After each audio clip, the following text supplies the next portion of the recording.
Alan. Sorry, I couldn't help myself. Get ready to hear our worst impressions. Today on Peanut Gallery, we are talking movie quotes.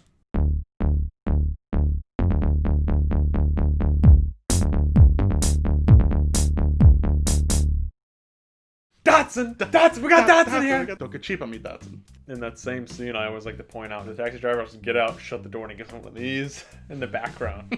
Gotta look for it. I don't remember that. It's really good. That's funny. It's really good. We were talking about topics like last week, and I was just thinking, quotes. Like, that's another thing that makes movies awesome on their own. Like, you could literally say it for years, and it's never gonna get old. Of the many different ways that movies can take life outside of their screen, you can throw out a line and immediately, 6 out of the 10 people in the room might know it, and it puts us back in there. It's almost larger than life. It's almost like not even things people would say in real life, but in a movie, it's like anything goes. It's like in The Dark Knight when Christian Bale, as Batman, is interrogating Joker. You're garbage that kills for money.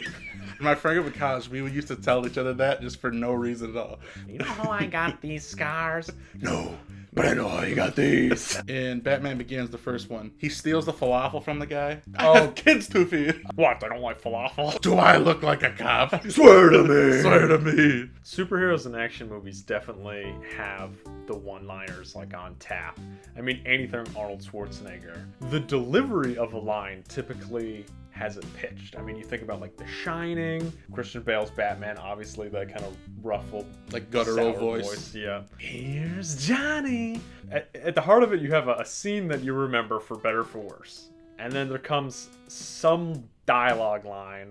And then it becomes some dialogue line that was delivered by some talent that really, it's a lightning rod line, and you have to pick it up and try it on yourself. Growing up, my dad and I would always be like, I'll be back. And a funny thing about that line is that James Cameron wrote that initially as I will be back.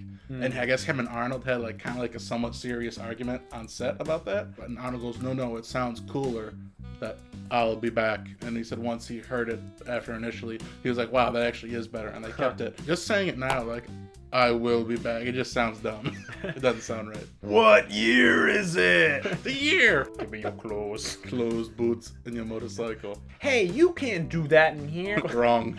Let's see what we got written down here on the mighty notepad. Oh, Jaws. You're gonna need a bigger boat. Classic. See, that's funny because there's like quotes and then there's quotes. We're gonna need a bigger boat. It's not about the presentation of that line, it's about the context of that line, if it makes sense. Yeah. But then when it's like Batman yelling "swear to me," it's kind of the one-liner joke or the pun. Does that make sense? Am I? Can you pick up on that? Yeah, I get what you're saying. If I ever meet Christian Bale, I'm gonna have to be like, "Can you please yell, swear to me," like in that voice. like things like that have taken a life of its own. Or kind of like Obi-Wan Kenobi saying, "Oh, hello there," like anytime he shows up. So although like it is cool, it's more funny than it is chilling. 80-90% of all the quotes I can think out of my back of my head have an element of humor.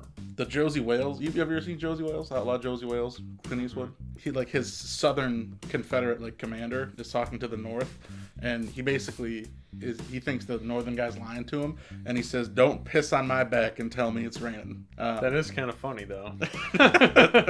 Yeah, because like who would ever even say that? And like I have said that to people, and they just kind of look at me like, "What's this? What's this freaking guy's problem?" Maybe that's like the joke of it all, is that you can say it funny. Pull the lever, Crunk! Oh my goodness. You ruined the Emperor's Groove. Sorry. So when you quote a movie, you definitely reopen yourself into that realm. There's so much enjoyment in just being able to drop a quote and getting into like a quote off. So it's funny you bring that up, because up until like last week, I had never seen Fargo, the movie. We had analyzed that movie in my film class that I had with one of my best friends. But one of the parts is it's William H. Macy talking about, if you don't get that true coat on there, you're going to get oxidation. Because like he's a crooked car salesman, basically. I found that just to be funny because obviously the joke of all car salesmen are crooks and trying to sneak things to try to get you to pay more monies. But I texted that to my buddy, like, if you don't get that true coat, you're gonna get oxidation. And he literally texted me back deep cuts, even though it's not a funny movie. And see, that's the interesting thing about quotes is like they're the great equalizer, because you can quote a really good movie just as easy as you can quote a really bad movie. And if it's a really bad movie, you can add to the enjoyment of that movie that the movie itself didn't give you to just quoting it, and you're suddenly making it a joke, and it almost saves it. The most fullest extent of that I can think of is the Star Wars prequels. I mean, it's all bad quotes, but we love them now. Yeah. Sand. It's so coarse and irritating. It gets everywhere. Obi-Wan would be very upset with me. I slaughtered them! And I slaughtered them like animals. And then Padme is like, oh, Annie.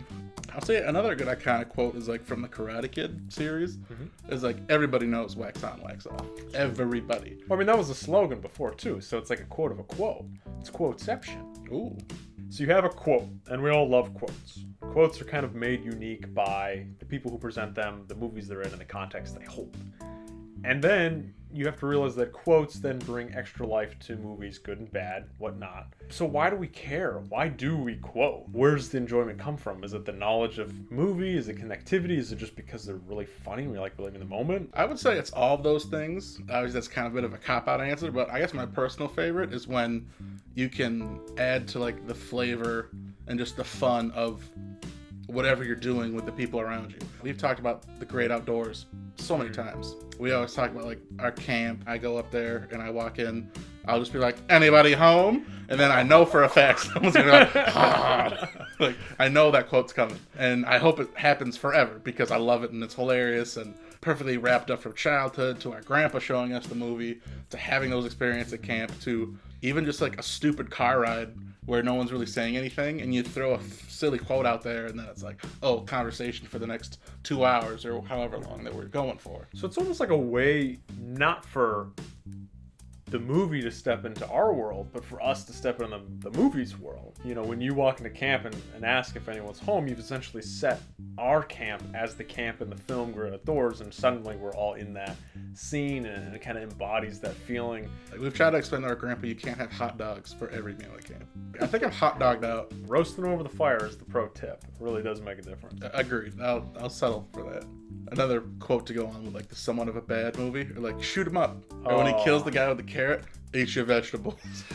I feel like one more good quote's bubbling on the tip of my tongue here. Everybody got tap water. I will pay someone $10 they can quote that we're not related to, because I'm sure they know it already. But if you know what that quote is from, I will Venmo you $10. Raphael, you do not count. God's gonna sit this one out. Oh man. Name that movie. I do know that one. I know you would know. I do. That's an underrated movie that gets on, pardon my French, too much. I agree. 100% agree. Well, that's a little bit of our 2-4 cents of quotes, what we think of them, why they're important, why we love them. What's your take on quote? What is the appeal to quoting a movie, and what are your jeez. What are you trying to say? Are you trying to and what are some of your favorite quotes? Yes. All right. Spit it out! You're not in this show. Tell us some of your favorite movie quotes. Tell us if you liked ours, disliked ours, anything else about your day too. I'm perfectly okay with that. It doesn't have to be on topic. I'd appreciate it though. He would too. But hey, I just like talking to people. But thank you for watching the Peanut Gallery. I'm Gavin. Savario.